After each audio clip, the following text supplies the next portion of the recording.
Retro. Hi, this is Fred Tatasciore, and you're listening to Dennis and Jay on Podcast Stardust. The Force is strong with both of them.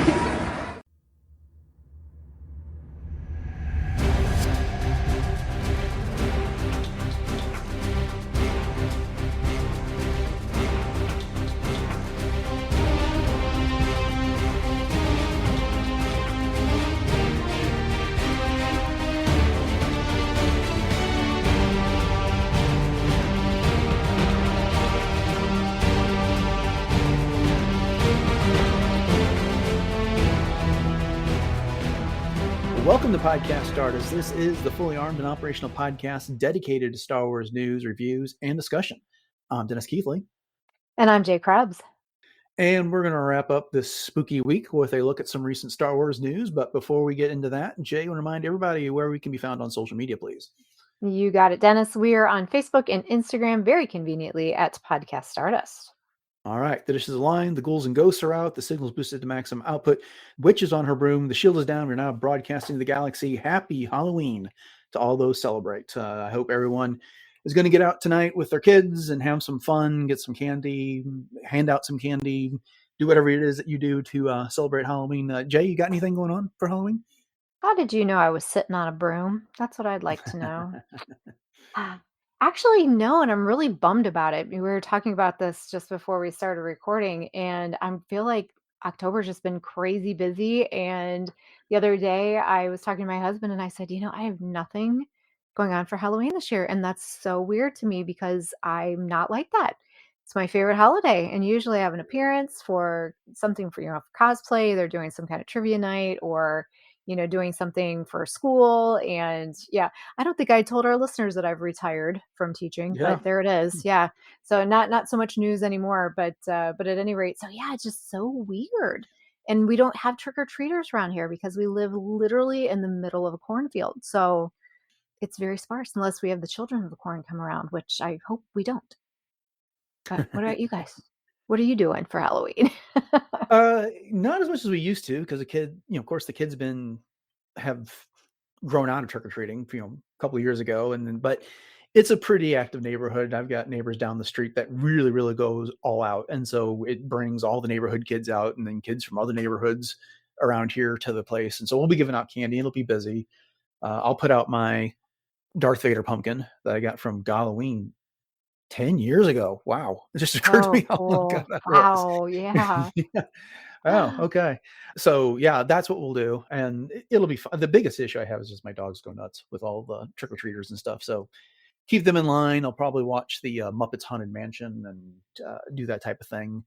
But I'll probably get a lightsaber out and use that to greet the door and things like that. I'm not really going to dress up or anything, but the it's pumpkin fun. that you have is so cool too. You should dress up your dogs in something Star Wars. That would be fun. We've done that before. One year, Zeb was dressed up as Ahsoka. I love that. I remember that.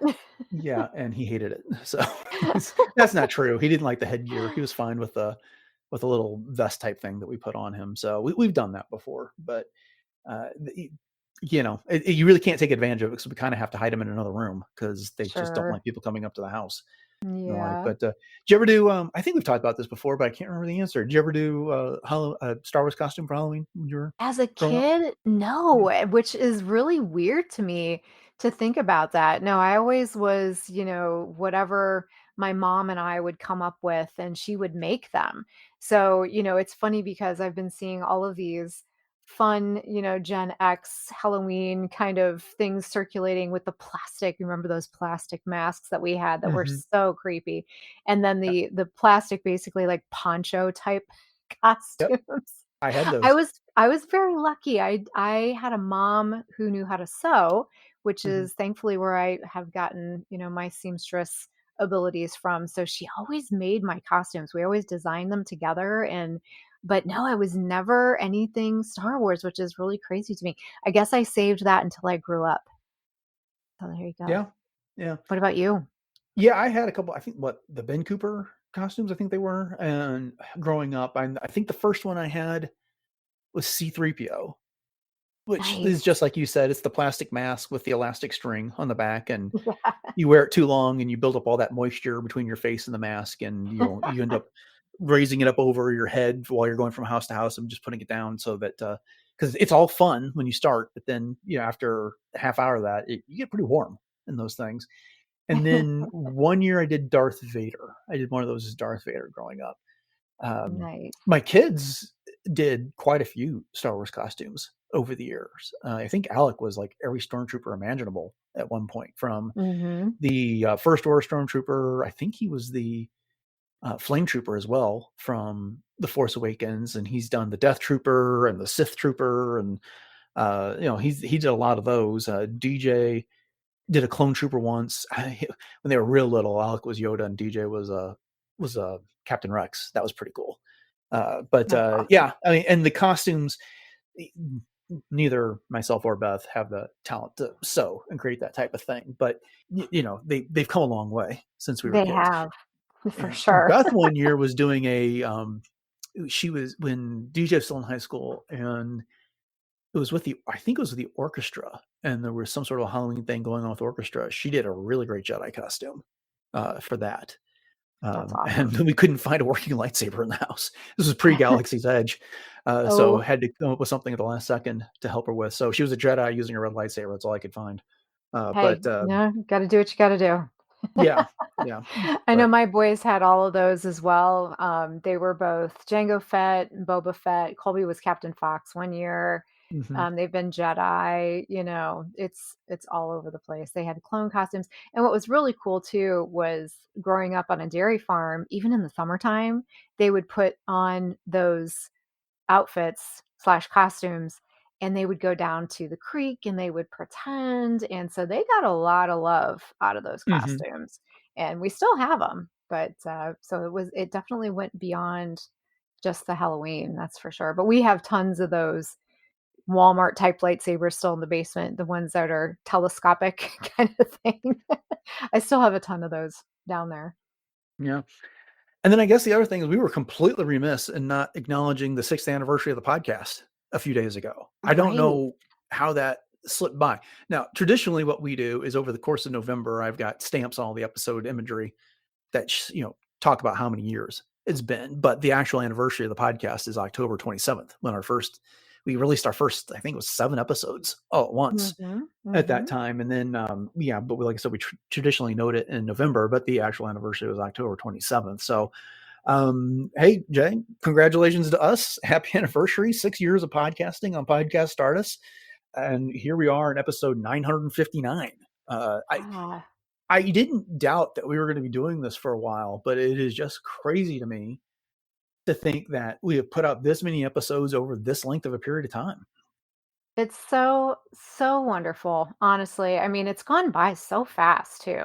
Mm-hmm. But it's easy when we always call it, and you coined it, our appointment Star Wars every week, that we have something to look forward to. It's always on the calendar. It's something that has become just part of our lives. And I think the landscape of the podcast has not only evolved, but it's also changed in such a great way that we've expanded to include so much listenership and so Mm-hmm. many great guests over the 6 years. And we've just had so much stinking fun with this. So, they always say time flies when you're having fun, and it certainly has. So congratulations to you as well, Dennis, both of us. Hey, some marriages don't last this long, so That's like, true. I think we Indeed. must be doing something right. So Well, I was just thinking back because, back in 2019, this show launched just a couple months before The Rise of Skywalker and Mhm. right before the debut of The Mandalorian. Yeah. We were a few months off of Star Wars Celebration Chicago, and the scope of what was coming out in Star Wars was just we didn't know. And it's weird to me that in that time we've only had the one movie in Oh, the I new movie know. in theater. We've had plenty of re-releases of Return of the Jedi and Revenge of the Sith and that Phantom Menace. They've all been back in theaters, but The Rise of Skywalker is the only original movie that's come out in the theater since we started all this. But we've had everything that's debuted on Disney Plus has happened since we launched this show, and so Yeah. The Mandalorian, The Book of Boba Fett, Ahsoka, Obi-Wan Kenobi, both seasons of Andor, The Acolyte, Skeleton Crew, the entirety of the Bad Batch, an extra season of the Clone Wars, and then not to mention all the books. We've covered dozens and dozens of new books, plus plenty of old ones that have come along. But so yeah, we've covered a lot of this history in previous episodes and stuff like that. But it just boggles the mind that here we are this far into this, and it still feels pretty new for the most part. And I think it's just because, well, a couple of reasons. One, like you said, it is fun to have this outlet to talk Star Wars, and then two, getting back to go and revisit all the stuff out there. Getting to go through all the Clone Wars and revisit Rebels and dissect the movies a little bit at a time, over the course of a year. There's always something to look forward to when it comes to our usual recording time. There truly is. And you and I are so passionate about Star Wars, and we always have been, and I feel like we always will be, and I think that our listeners appreciate that as well. So I just want to say hello to any new listeners out there. Hopefully you're enjoying what you're hearing so far and that you'll stay along for the ride. And I have so many people that ask me when I tell them that I do a Star Wars podcast, and they say, "Do you ever run out of things to talk about?" And I said, "Nope, we sure don't. We find things to talk about, and sometimes those things find us, and we get inspired, and there's just different, material that's out there, and we cover literally everything from the books to the movies to the comics to the TV shows to nostalgia to shopping and lifestyle. I mean, we do it all. So, it's so much fun." Right. And then we have our monthly features that we usually do. Traditionally every week has got a news episode, and then there's on Mondays we've simply been doing the review of either whatever the current show is on Disney Plus, or going back and covering Rebels and the Clone Wars. And then Wednesday's kind of the wild card of the week, and we have the monthly features of World Between Worlds, where you do the lifestyle and fashion products review roundup that happens once a month on a Wednesday. And then another Wednesday we do whatever movie we're celebrating that year. We do a 10 to 15 minute segment and then spend an hour talking about it. And we're going to add another monthly feature. We're not ready to announce it yet. That'll come like sometime in December, probably, when we make that. But I'm really excited for it. It's a way for us to dive in something that is our favorite and really get into detail on it. So be on the lookout for that, and I hope you all will join us for it. Yes, I'm excited for that too. Yeah, me too. We just discussed that earlier, and so here we go. But we're 12 minutes into our news episode, and we haven't actually talked about any news, at least Star Wars news. So let's get into it. Right. Up first, we have learned that when A New Hope returns to theaters in 2027 for the 50th anniversary, it will also be coming back in IMAX format. This was reported by Polygon from one of IMAX's investor calls. The only question that's left is, which version of the movie are they going to show in IMAX? It doesn't really matter to me. IMAX is cool and all. It's not especially convenient for me, so I don't know if I'll see it that way, but I'll definitely be going back to the theaters to see A New Hope. But what do you make of this? Oh gosh, I mean, this is so exciting. This is taking us back to literally the birthplace of Star Wars. So there's, like you, though, I don't have an IMAX that's super convenient, but I will definitely drive the hour away that it will take to experience this on the big screen like this. Because, I mean, they did have a couple of the re-releases before, for the special editions and that type of thing. So, obviously, as you just said, we don't know which version this is going to be, but I imagine that it's probably going to be one of the more special edition type of things. I can't imagine that it would be the original theatrical cut unless they do some type of restoration, to it where it makes it more theatrical for today's IMAX viewing type thing. But what do you think? I really don't know. I mean, there's speculation all over the place about what they're going to do.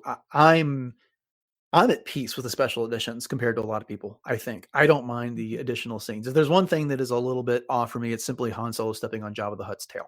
Yes. But beyond that, I like the new look of Mos Eisley. I like the way that the Millennium Falcon blasts out of the spaceport. and the way they redid the space battles a little bit to make them a bit more cinematic. And I'm all good. I'm good with all that. And we had heard when the was it the British Film Institute? I can't remember exactly what they're called. Had aired an original cut of the film. Some of the comments were like it's like seeing a completely different movie because of how much has been cleaned up and tightened up over the years since it's been released. And sure, that might be cool to see, but I'm just so comfortable with what we've got now that I guess I just don't need it. Is what it comes down to. Hmm. No, I totally agree with you. Yeah, I think it's funny when you mention the Han Solo and Jabba thing because I know that's always been a little cringy, but it doesn't take away from it. So I'm fine with it too. Yeah. So we'll see. It's still a ways away. I mean, they announced it with plenty of time, 2 years for people to get their act together so they can go Right. see this movie. But I'm hoping that there's an opportunity to see the movie at like the Chinese theater in LA when we're there for Celebration. Oh, Uh, yes, please. that would be That really would be cool. I would. amazing. Amazing. Mhm. I'm just wondering Okay. what kind of merch there will be. That's, of course, where my brain goes. Based on how much is available now, I can only imagine that we're not going to want, for lack of merch. There's going to be plenty out there for us in there, and getting stuff stamped with that 50th anniversary logo will Oh, be yes, huge. definitely. So right, and then not to mention the celebration merch for the 50th as well. Oh, That'll yes. be crazy. Yeah. Probably make a bundle off that if you wanted to. Not that I'm suggesting it. Let's all behave. This all doesn't need to be end up on eBay, but Oh, behave. Yes. right, right. Okay. Well, moving on. The art of the Acolyte is going to be hitting stores soon, but in an excerpt that was given to Inverse, they had I guess, part of an interview with Leslie Headland, who was the showrunner and creator of the Acolyte, and she had something interesting to say about the Stranger, namely that Chimere, the Stranger, would have become the first Knight of Ren.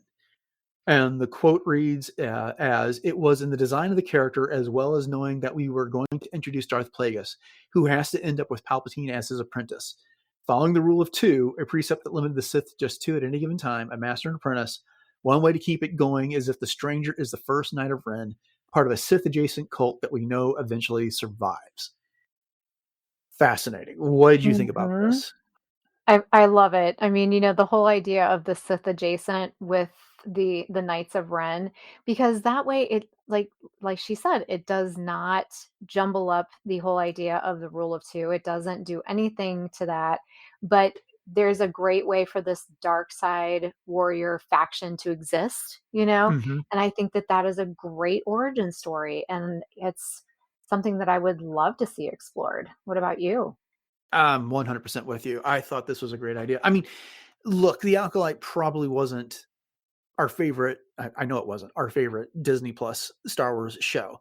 There's a lot of things I liked about it. I thought the fight choreography was awesome. There was some cool things that happened, although the story maybe bogged down a bit and it got a little bit dark and depressing in a few places. But the end of the show, when we got that glimpse of Darth Plagueis and then Yoda came into the picture, had me really eager to see what was going to happen next. And having this as a concept, I think could have just been absolutely amazing. Oh yeah. So, I mean, it's too bad that it had to get revealed that way, which kind of I think limits some of the things that can happen now with this. You and I were talking offline about some of the reaction to the Hunt for Ben Solo not happening, and yeah, I don't want to get into all that, but just the notion that all this news is out there, it does kind of kill some of the twist surprise type elements that could happen from all of this. And I'm not Mhm. saying you couldn't then go ahead and tell those stories if you wanted to, and then come up with other ways of surprising and tantalizing your audience. But it's kind of like, well, you just let that cat out of the bag, which is Right. too bad. It would have been really fun to get that reveal in a show or a book or a comic or something somewhere. Exactly. And I guess I would consider this to be semi-canon in the sense of creator intent kind of thing. Hmm. So, I mean, there's a way that the story could potentially be something to be explored, and like you said, in other ways or other media, perhaps. Hmm. Hmm. Yeah. And the other thing is just is interesting to me is that, look, the stranger is a human as far as we can Mm-hmm. tell, right? Mm-hmm. And this takes place 100 years before the Phantom Menace. As best I know, Palpatine hasn't even been born yet in this situation. So Right. they're really playing a long game Oh yeah. with this here. So, not only does Plagueis get rid of Chimere, who becomes the first Knight of Ren, he probably has to have a different apprentice before he takes on Palpatine. At some point, I mean, Mm-hmm. Palpatine went through multiple apprentices. I guess Plagueis could too. Mm-hmm. So, Yeah, that's true. and I guess it doesn't really say anything about the twins either. What happened to them? So Yeah. yeah, Yeah, there's a lot out there that's kind of loose ends, that's for sure. maybe they could have been Knights of Ren too. That could be the twist if they ever decide Ooh. to. All All right, right, we got. Dennis, he's got it. Let's get you on the phone. Let's go. I've put my stake in the ground here, so you heard it here first if it happens. There you go. All right, well, a little bit of book news. We have Master of Evil, the upcoming novel from Adam Christopher, which will be arriving on November 11th, and it talks about Darth Vader in the days after he became a Sith. And at any rate, we've got a new expert, which is available on Entertainment Weekly. And okay, this is interesting. I got a lot of thoughts about it here, but I assume you had an opportunity to read this. Yes. Okay. What did you think about this overall? I'm a little torn, I'm not going to lie, especially after having just coming off of our Revenge of the Sith anniversary breakdown and rereading Matthew Stover's novel and everything that we know from the comics and how kyber crystals are bled. And I'm a little bit torn by this story. I'm not going to lie. Why so? Well, because it's definitely spoiler alert, right? I mean, this is the excerpt that has been released, but It's been it's out for a couple weeks, so yeah, yeah. and it's Mhm. definitely showing the savagery that has to go into bleeding this lightsaber. But I guess and maybe these questions will be revealed in the novel, but I'm wondering why that particular kyber crystal was chosen. And then I also was a little shaken by the fact that this kyber crystal was basically fighting back. It was Mhm. almost like it was sentient in some ways and knowing what was happening. And so I guess it was a lot more brutal than I had expected it to be. I mean, I know that the bleeding of kyber crystals is quite the vicious process, but this just seemed really almost personal in a way. And that was it really kind of shook me. I'm not gonna lie. Mhm. Mhm. So this is not the first time we've actually had this scene. It was first written by Charles Soule in Darth Vader #5 from his run on that comic back in Mhm. 2017. And he wrote this here. So I was actually very pleased with that this was not wholesale changed, because they've gotten a little bit loose with these type of things in recent years Oh, I with, see what you're looking. Mhm.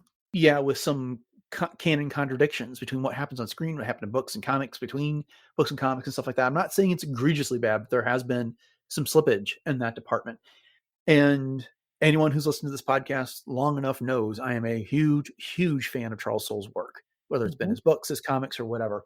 And so I was happy to see that they kept this scene intact.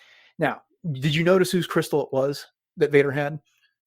I did, and I had to look him up because I was not familiar with him. Kirak Infila? Yep. And you've actually read a book he's been in, and that was the Charles Soule's Trials of the Jedi. He was one of the Okay. craftsmen of the armor that the Jedi were wearing.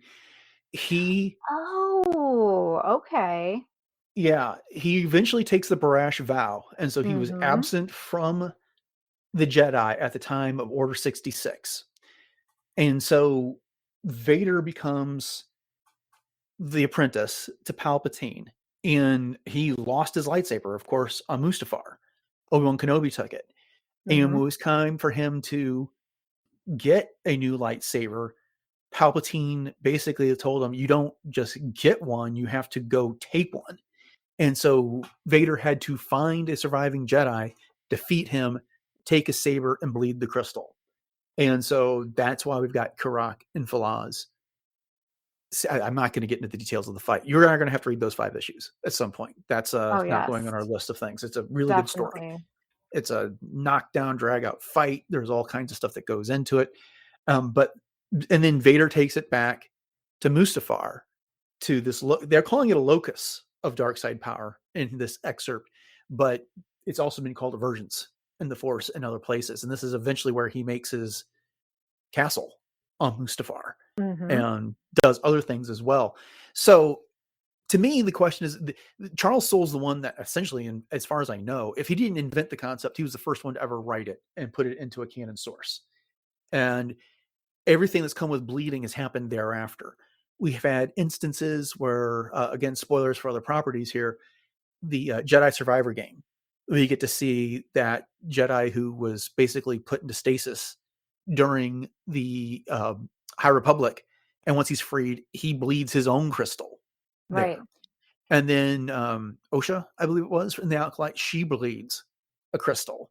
And we've had other instances where it's happening. My theory is this was a crystal that Vader took by force.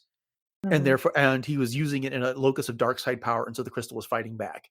And also because he was a Sith, where in those other instances, they weren't necessarily Sith. And in one, they were bleeding their own crystal. So they didn't have that type of resistance. But I loved the scene when I read it in the comics, and I'm really glad it got preserved for purposes of this book and this story. It seems like Adam Christopher really did his homework. I mean, this is not a big excerpt that we read here, but he did his homework and he stayed true to the source. Well, that makes me feel a lot better hearing that from you as far as, the backstory of this, because I was, like I said, I was a little confused about where this crystal came from, but I was this a Jedi? You said he was in the High Republic. So was he one of those long-lived type of species then? Yes. Yeah. He's not human. Yeah. Okay. That makes sense. Right. I Like can't remember if he's a truck or something like that. But yeah, he's a very pale skinned humanoid looking creature. And when he gives up, he ends his vow. He's getting ready to try and rebuild the Jedi Order, and then Vader shows up. So, Gotcha. And Vader has to figure out where a surviving Jedi is, and so he goes through great lengths to do so, and that's who he finds. So that's why he ends up with his crystal. Oh, that's super cool. I like that, and I like the fact that ties in the other story, and like you said, it keeps it true to its source too. So that makes me feel a lot better. So glad we talked this out. Yeah, I'm super excited for this book, and I'm looking forward to getting my hands on it in a couple of weeks. And of course, we'll be covering it at some point, most likely on the podcast. We enjoyed Shadow of the Sith that Adam Christopher had written previously, and then his short story in from a certain point of view, Return of the Jedi, that he wrote about Allegiant General Pride, who had become Allegiant General Pride at the time, and how he was trying to become the next leader of the Empire after he found the remains of Vader's lightsaber in the fire. But I think he writes well, and I enjoyed his work. So I can't wait to get my hands on this. Yeah, it's going to be a good one. We don't have to wait too long. Nope. I got to read the other book though that came out, the one about Jaina and Finn. So I'll try and crank that out between now and then, and we'll evaluate whether we're going to cover on the show or not. But I have a feeling we're definitely going to be excited for Master of Evil, but we'll see. Oh yeah. All right. Well, then that's it for the news. Thank you all for joining us and indulging us as we talked a little bit about Halloween past and Star Wars and the anniversary of the show, and covered the few stories that we had for the week. We hope you've had a good time and enjoyed the discussion, and we'd like to invite you back. So on that note, please consider subscribing to the podcast if you haven't done so already, and you'll get all those features that we were talking about earlier in the episode. Whether it's you're interested in the lifestyle and fashion type items, which Jay rounds up in Roll Between Worlds, or our monthly movie segments that we're talking about, the weekly look we do at the news, revisiting the Clone Wars, which is going on. We're in the middle of season 3, or actually at the beginning of season 3 right now. All that stuff. We're getting ready to talk about Visions. and I'll fill you in a little bit later about what's coming up in the next couple episodes. But with that having been said, make sure you head over to retrozapp.com where you can catch everything that's on the podcast network and all the other great shows that are there, plus all previous 958 episodes of our show. Jay, one more time for good measure, I want to tell everybody what our social media contacts are and where else we have set up online. Absolutely. So we're super easy to find. We are at Podcast Stardust on all of your socials, including Instagram and Facebook. And you can always send us an email at podcaststardust@gmail.com. And we also have our 2 YouTube outlets. So we have the traditional YouTube as well as YouTube Music. So please head over to both of those, like, subscribe, and share those out. And check out our Pinterest boards. We have tons and tons of ideas for everything Star Wars over there.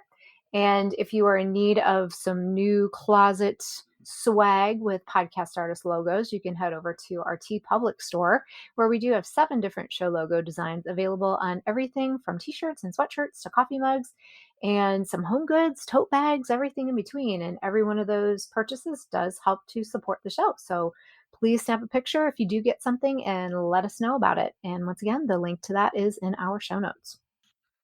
Okay, so upcoming on the show, we are going to be doing a brief return to the Clone Wars on Monday, and then we'll be getting into Visions the following Monday. We're going to do 1 or 2 episodes a week until we're done with that.